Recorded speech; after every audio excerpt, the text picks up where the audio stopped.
Hi friends, welcome to our channel Kavya's well vlogs. మీకు చాలా బాగా నచ్చే ఒక మంచి చిట్కాతో మీ ముందుకు వచ్చేసానండి. ఇది చాలా చాలా బాగా నచ్చుతుంది మీకు. అదేంటో తెలుసా? పాత వెండి వస్తువుల్ని దగదగా మెరిపించే ఒక చిట్కా అన్నమాట. దీనికోసం చాలా సింపుల్గా ఇంట్లో ఉన్న పదార్థాలతోనే అయిపోతుందన్నమాట. చాలా బాగా క్లీన్ చేసుకోవచ్చు. మీరు కూడా ఇంట్లో ట్రై చేస్తారు కదా. ముందుగా వీడియోలోకి వెళ్లే ముందు నా ఛానల్ని సబ్స్క్రైబ్ చేసుకోండి. వీడియో నచ్చితే లైక్ చేయండి, మీ ఫ్రెండ్స్కి షేర్ చేయండి. అలాగే మన ఇంట్లో ఏవైనా పాత వెండి సామాన్లు ఉంటే, పట్టీలు కానీ, వెండి బర్రెలు కానీ, గ్లాసులు కానీ ఏవైనా ఉంటే పక్కన పెట్టేసుకోవాలి క్లీన్ చేసుకోవడానికి. నేనైతే ఒక వెండి బర్రెల్ని ఇలా సిద్ధం చేసుకున్నాను. అలాగే దీనికోసం ఒక స్టీల్ బౌల్ని గ్యాస్ స్టవ్ మీద పెట్టి స్టవ్ వెలిగించి ఒక 3 గ్లాసుల వాటర్ని వేసుకున్నాను. ఆ వాటర్ అనేది మన వస్తువు మునిగేంత వరకు వేసుకోవాలన్నమాట. ఏ ఐటమ్ అయితే తీసుకుంటామో ఆ ఐటమ్ అనేది మునిగేంత వరకు వేసుకోవాలి. నేనైతే ఒక 3 గ్లాసుల వాటర్ని వేసుకున్నాను. నేను వెండి బర్రెని తీసుకున్నాను కాబట్టి దానికి తగ్గట్టుగా వేసుకున్నాను అనమాట. ఒక హాఫ్ అన్ అవర్ ఈ వాటర్ అనేది బాగా మరిగించుకోవాలి ప్రాసెస్లో. మీరైతే ఇంట్లో ఎలా క్లీన్ చేసుకుంటారు? కామెంట్ బాక్స్లో కామెంట్ చేయండి. మీకు ఏవైనా టిప్స్ దొరికితే నాకు కామెంట్ చేస్తారనుకోండి, నేను కూడా మీకు వీడియో చేసి చూపిస్తానమాట. వీడియో లాస్ట్ వరకు చూడండి. లాస్ట్ వరకు చూసారనుకోండి వీడియో మీకు అర్థమవుతుందనమాట. ఇలా వాటర్ని తీసుకున్నాం కదండి, అందులో 2 స్పూన్స్ వరకు డిటర్జెంట్ వేసుకున్నాను. మీకు ఏ డిటర్జెంట్ ఇష్టమైతే అది వేసుకోవచ్చు. అలాగే బేకింగ్ పౌడర్ని ఒక 1/2 స్పూన్ వేసుకోవాలన్నమాట. చూసారు కదా, వంట సోడా అంటారు కదండి, అది వేసుకొని ఇలా స్పూన్తో బాగా కలుపుకోవాలి. నేనైతే ఇలానే కలుపుకుంటానండి.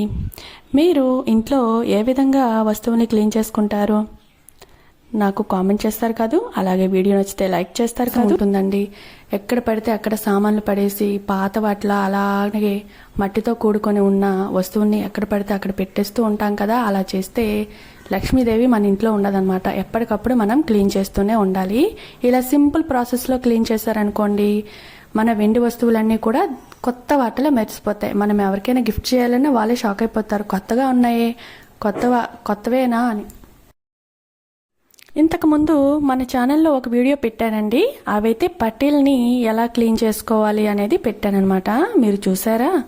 ఒక్కసారి చెక్ చేసి ఆ వీడియోని కూడా చూసి లైక్ చేసి మీ ఫ్రెండ్స్కి షేర్ చేయండి.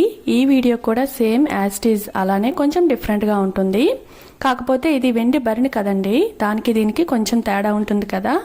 బరిని అయితే కొంచెం లోపలికి మునగదు కాబట్టి తొందరగా ఇలా స్పూన్తో అదుముకోవాలి. చూసారు కదా, కొంచెం వాటర్ వేడెక్కిన తర్వాత మాత్రమే బరిని లోపల వేసేసుకోవాలి. కప్పు తీసి కూడా వేసుకోవచ్చు. నేనైతే అలానే వేసేసాను. కాసేపు అయినాక వాటర్ లోపలికి వెళ్ళి ఆ కప్ అనేది ఓపెన్ అయిపోయింది. దాని లోపల కూడా మట్టి ఉంటుంది కదా, దాన్ని కూడా క్లీన్ చేసుకున్నాను అనమాట. ఫైనల్గా అయితే చాలా మంచి రిజల్ట్ వచ్చిందండి. మీరే షాక్ అయిపోతారు. లాస్ట్ వరకు చూడండి.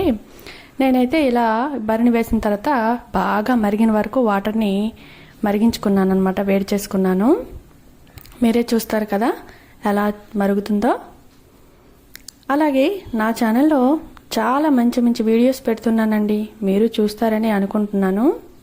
నా ఛానల్ని సబ్స్క్రైబ్ చేసుకున్నారనుకోండి, మరెన్నో సరికొత్త వీడియోల్ని చూసే అవకాశం మీకు దొరుకుతుందనమాట. అలాగే నేను వ్లాగ్స్ ఇంకా వంటలను కూడా చేసి పెడుతున్నాను, మీరు చూస్తారు కదూ. నన్ను సపోర్ట్ చేయండి ఫ్రెండ్స్.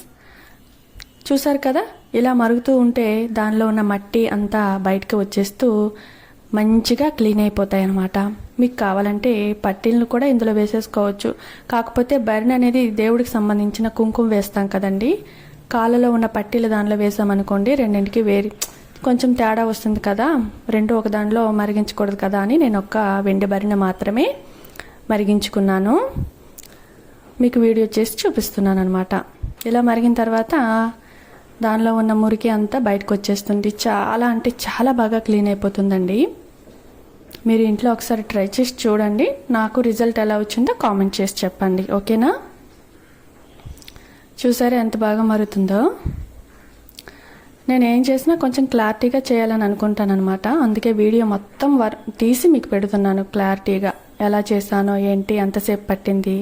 ఒక హాఫ్ అన్ అవర్ వరకు ఇలా మరిగించుకున్నాను అనమాట. ఆ తర్వాత ఒక 30 మినిట్స్ చల్లారనివ్వాలి. చల్లారనిచ్చాక అప్పుడు బ్రష్తో క్లీన్ చేసుకోవాలన్నమాట. చూస్తున్నారు కదా, నేనైతే బాగా క్లీన్ చేసుకున్నాను. స్టవ్ ఆఫ్ చేసుకొని ఒక 30 మినిట్స్ పక్కన పెట్టేసుకున్న తర్వాత టూత్ బ్రష్ ఉంటుంది కదండి, దాంతో క్లీన్ చేసుకోవాలన్నమాట. మీరు వీడియో లాస్ట్ వరకు చూడండి, సగం సగం చూడొద్దే. స్కిప్ చేశారనుకోండి మీకు ఏమీ అర్థం అవ్వదు, ఎలా చేశాను ఏంటి అనేది మీకు అనేది అర్థం అవ్వదు అనమాట.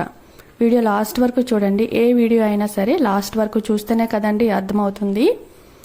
నేనైతే చల్లారనిచ్చాక లోపల ఉన్న వెండిబెరని ఇలా బ్రష్తో క్లీన్ చేసుకున్నాను అనమాట. చూసారా ఎంత బాగా రిజల్ట్ వస్తుందో. ఒక్కసారి ఇలా బ్రష్ చేసానా లేదో అప్పుడే క్లీన్ అయిపోయింది, తలతల మెరిసిపోతుంది. చూసారా ఎంత బాగా క్లీన్ అయిపోతుంది. మీకు ఎలాంటి సరికొత్త టిప్స్ కావాలన్నా ఇంకా డౌట్స్ ఏవైనా ఉన్నా కామెంట్ బాక్స్లో కామెంట్ చేస్తే నేను వీడియో చేసి మీకు చూపిస్తానన్నమాట. ఇంకా చాలామంది సబ్స్క్రైబర్స్ అయితే వీడియోని సబ్స్క్రైబ్ చేసుకున్నారు కానీ వీడియో లాస్ట్ వరకు చూడట్లేదండి. లైక్ చేయొచ్చు కదా, నన్ను సపోర్ట్ చేసినట్టు ఉంటుంది. చూసారు కదా ఎంత బాగా, చాలా బాగా క్లీన్ అయిపోయింది. నేనైతే అసలు ఎక్స్పెక్ట్ చేయలేదు ఇంత బాగా అవుతుందని. ఈసారి అయితే చాలా అంటే చాలా బాగా నీట్గా చాలా బాగా క్లీన్ అయిందండి. థ్యాంక్స్ ఫర్ వాచింగ్ అండి. బాయ్.